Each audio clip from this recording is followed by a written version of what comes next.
Hi class, let's take a look at this question here. We're asked to make frequency distributions. Let's look at the data, okay?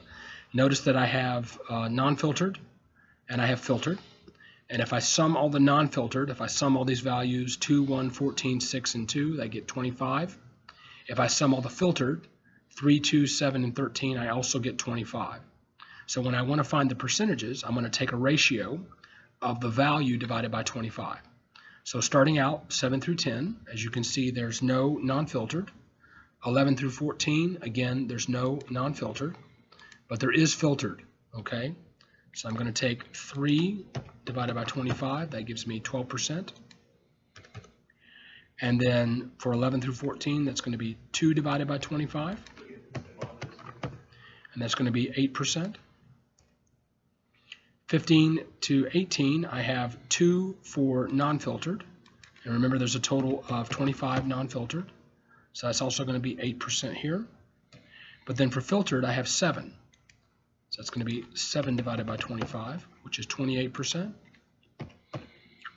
For 19 to 22, I have 1. So that's going to be 1 divided by 25. So that's going to be 4%.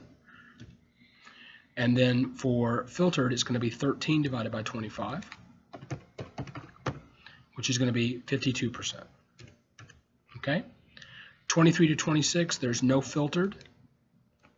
No filtered for 27 to 30, and no filtered for 30 to 34. So now I need to take 14 divided by 25 to get the percentage for 23 to 26. So that's 56%. 6 divided by 25 to get the next one, 24%.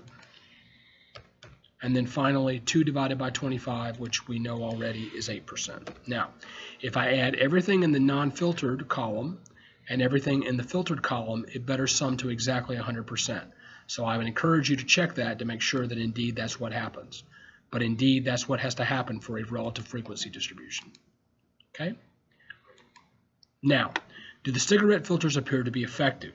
Okay, well, clearly you can see, okay, that the majority, or that clearly when you're talking about 7 to 10 milligrams of tar, the filtered was 12%, 11 to 14, 8, and there was nothing for non-filtered. So clearly the filtered is making a difference down here, okay, but the predominance is going to be between 15 and 18 and 19 and 22 for the filtered, whereas for the non-filtered, it's way up here at 23, 26, and 27 to 30. So let's look at these answers. Do the filters appear to be effective? Yes, because the relative frequency of the higher tar classes is greater than the non-filtered. No, because the relative frequencies for each are not substantially different. No, because the relative frequencies of the higher tar classes is greater for filtered cigarettes. And then finally, this cannot be determined.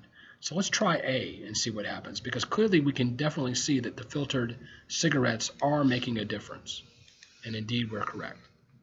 Thank you.